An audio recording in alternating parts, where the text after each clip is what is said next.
আপনাকে মঞ্চে উঠে শপথ নিতে হলো, আপনাকে আল্লাহর কসম নিতে হয়।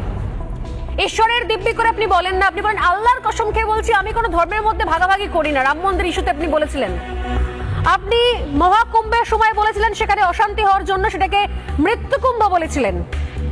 আপনি বলেছেন যে আমি অশান্তি চাই না, আমি রামকৃষ্ণদেবের ধর্ম মানি, বিবেকানন্দের ধর্ম মানি, কিন্তু আমি গান্দা ধর্ম মানি না। এগুলো কি পার্শিয়াল মন্তব্য বলে ধরে নেব নাকি ইম্পার্শিয়াল মন্তব্য?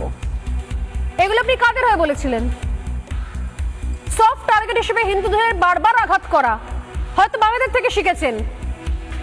এই আঘাত করার অধিকারটাই আপনাকে কে দিয়েছে বারবার? এবং তারপর আপনি বলে দিলেন যে গীতা নাকি বিজেপির। গীতা পাঠকে রাজনৈতিক কর্মসূচি বললেন কি করে? আপনি বলছেন বিবেকানন্দ মানেন, রামকৃষ্ণদেব মানেন, রাম ও কৃষ্ণ, অথচ আপনি গীতাকে সম্মান দিতে পারছেন না। তা কি করে হয় মাননীয়া? গীতা পাঠকে কি করে পলিটিক্যাল কর্মসূচি বলে দিলেন? আপনার কাছে গীতা পাঠ মানে হচ্ছে রাজনীতি করা? এটা কি করে হয়?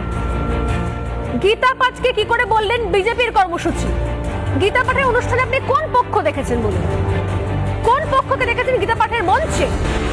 গীতা পাঠের মঞ্চে কাকে দেখতে পেয়েছেন? কোন পলিটিশিয়ানকে দেখতে পেয়েছেন? কোন পলিটিশিয়ান গীতা পাঠের মঞ্চ থেকে বলেছে 26-এর নির্বাচনে আমাদের দলকে ভোট দাও, পদ্মফুলে ভোট দাও?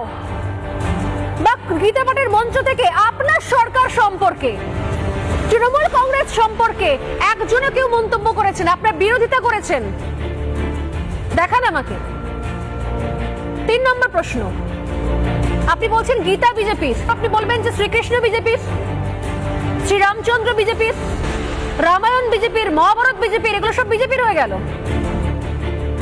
গীতা যদি বিজেপি হয়, রামায়ণ যদি বিজেপির হয়, মহাভারত যদি বিজেপির হয়, শ্রীকৃষ্ণ যদি বিজেপির হয়, অর্জুন যদি বিজেপির হয়, শ্রীরামচন্দ্র যদি বিজেপির হয়, এবং তার সঙ্গে সঙ্গে এত বিজেপি যখন দেখছেন, তাহলে বলুন তো আমাকে এই কাবা, মক্কা, মদিনা এগুলো কাদের? এটা বলবেন না প্লিজ, তৃণমূল কংগ্রেসের। কাদের? আপনি বলুন আপনার আসলে আদর্শটা কি? হিন্দু ধর্মকে আপনি সহ্য করতে পারছেন না, মহাকুম্ভকে মৃত্যুকুম্ভ বলছেন, রাম মন্দির হলে আপনার বসা হয়, কিন্তু আপনার রাজ্যের অন্য কোনো প্রান্তে মসজিদ তৈরি হলে আপনি চুপ করে বসে থাকেন, পুলিশ গিয়ে প্রোটেকশন দেয়। আপনি আসলে কোন আদর্শের মাননীয়? একটু ক্লিয়ার করে বলবেন। যার কাছে শ্রীকৃষ্ণ পর্যন্ত বিজেপির হয়ে যায়, মহাভারত বিজেপির হয়ে যায়, গীতা বিজেপির হয়ে যায়, তার আদর্শটা কি? আরো অনেক কিছু করার ইচ্ছে ছিল, কিন্তু জানি না আপনি আদৌ এই প্রশ্নগুলোর উত্তর দেবেন কিনা।